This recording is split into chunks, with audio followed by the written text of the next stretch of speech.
تو آپ بتائیے جو فیکٹری میں بندہ کام کیا ان کے پوری باڈی کے اندر میں، پورا جسم کے اندر میں گرد و غبار لگا، پسینہ ہوا، دھول مٹی جو بھی لگا، وہ باقی رہیں گے؟ کچھ بھی باقی نہیں رہیں گے۔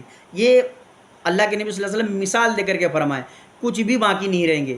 اسی لیے صبح سے لے کر کے شام تک، شام سے لے کر کے پھر صبح تک جب بندہ دن میں رہتا ہے تو کچھ نہ کچھ کان سے، کچھ نہ کچھ آنکھ سے، کچھ نہ کچھ زبان سے، کچھ نہ کچھ ہاتھ سے، کچھ نہ کچھ دماغ سے، کچھ نہ کچھ شرمگاہ سے، کچھ نہ کچھ پیر سے، کچھ نہ کچھ دل سے گناہ ضرور ہوتے ہوں گے، لازم ہوتے ہوں گے۔